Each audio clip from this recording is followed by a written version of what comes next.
Quando a gente fala de trading, a luta é sempre a mesma, né? Gráfico, indicador, notícia. Mas e se o verdadeiro campo de batalha não for o mercado, e sim a nossa própria mente? É sobre isso que a gente vai falar hoje. Vamos entender como as ideias de um cara que nem era do mercado, um cirurgião plástico chamado Maxwell Maltz, podem ser a chave para destravar a consistência nas operações. Vamos lá? Uma pergunta direta. Qual é o maior inimigo de quem opera no mercado? A primeira coisa que vem à cabeça, geralmente, é aquele stop que a gente toma, aquela violinada, ou uma notícia que vira tudo de cabeça para baixo, ou até os robôs de alta frequência que parecem ler a nossa mente. Tudo fator externo, né? Mas e se a causa real do prejuízo estiver bem mais perto do que a gente imagina? Olha, por mais incrível que pareça, a resposta está no espelho. O maior inimigo é a imagem que cada trader tem de si mesmo. É isso aí. Essa autoimagem funciona como uma programação, definindo os resultados antes mesmo de qualquer clique no botão de comprar ou vender. E é aqui que a gente entra no nosso primeiro ponto. Vamos mergulhar de cabeça nesse tal de inimigo interno para entender como essa autoimagem atua como se fosse um sistema operacional mesmo, sabe? Ditando cada clique e cada decisão ali no calor do momento. Olha só essa citação. Ela é basicamente a chave de tudo. A nossa mente, ela não questiona a nossa identidade. Então, se lá no fundo existe a crença de ser o trader que sempre devolve os lucros, a pessoa vai, de forma inconsciente, dar um jeito de isso acontecer. Vai sair de uma operação boa antes da hora, ou vai segurar um prejuízo até não poder mais. O comportamento vai sempre buscar validar essa identidade. E esse quadro aqui ilustra isso de uma forma genial. O Maltz, ele percebeu isso com pacientes de cirurgia plástica que, mesmo com aparência totalmente nova, continuavam se sentindo inferiores. Ou o caso dos vendedores, que não importava onde trabalhassem, ganhavam sempre os mesmos $5.000 por ano. Por quê? Porque essa era a verdade interna deles. Para quem está no mercado, a tradução é imediata. Acreditar que não consigo segurar grandes lucros faz com que a pessoa feche as posições vencedoras muito antes da hora. É uma autossabotagem para que o resultado se encaixe na autoimagem. Ok, então, se a autoimagem é o software, como é que funciona a máquina?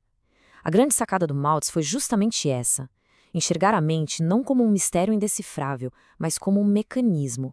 Pensa num computador biológico super poderoso e, o mais importante de tudo, programável. E a base para essa ideia toda vem da cibernética.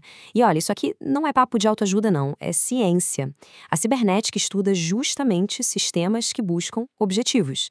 E a mente humana funciona exatamente assim, como um servomecanismo, que é um sistema que usa feedback, sabe, informação, para se autocorrigir e se manter na rota em direção a um alvo que foi definido.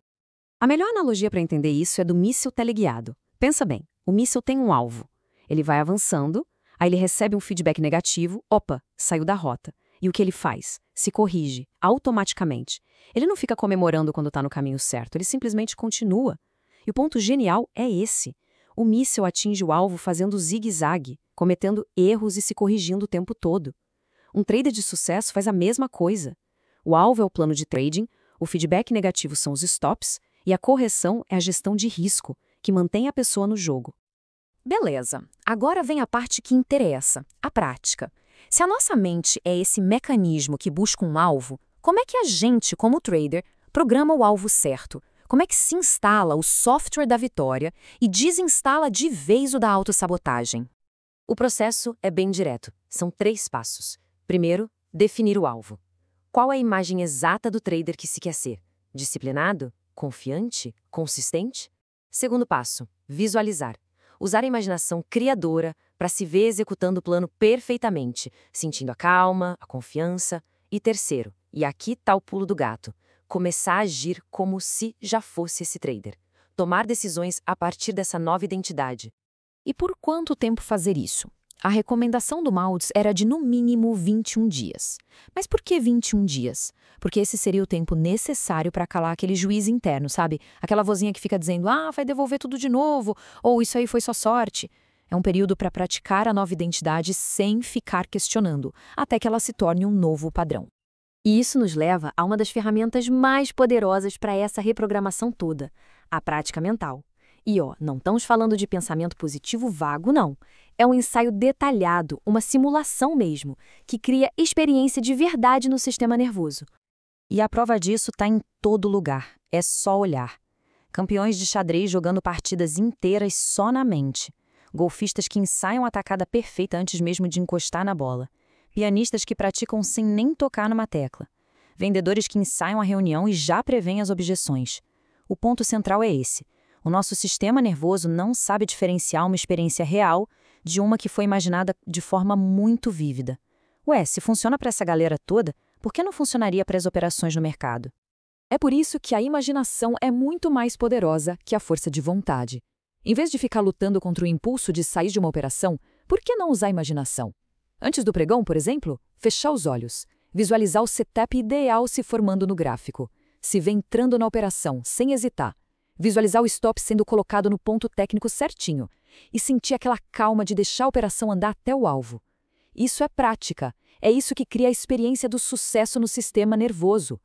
E agora, para fechar, vamos falar da parte talvez mais difícil na jornada de um trader: as perdas. Usando esse modelo da cibernética, dá para a gente ressignificar completamente o que um stop loss representa. E essa aqui é, talvez, a virada de chave mais importante de todas. Um stop não é uma sentença sobre a capacidade ou o valor de alguém. Confundir o resultado de uma operação com um fracasso pessoal é isso que alimenta aquele ciclo de medo, de hesitação e do famoso revenge trading. Ao invés disso, uma perda é só feedback. É um míssil teleguiado recebendo aquela informação: opa, saiu do curso. É um dado neutro que o mecanismo de sucesso usa para fazer uma correção e voltar para a rota do objetivo principal. E qual é o objetivo? A execução consistente do plano. Sem esse feedback, não tem aprendizado, não tem ajuste. Simples assim. No fim das contas, a mente é um mecanismo e ela vai incansavelmente buscar o alvo que for dado a ela. A questão não é se a programação funciona ou não. Ela já está funcionando, pode ter certeza. A verdadeira pergunta é: qual programa vai ser instalado a partir de hoje? Aquele antigo, baseado em medos, em perdas do passado? Ou um programa novo, focado na imagem do trader que se decidiu ser? A escolha é o primeiro passo da execução.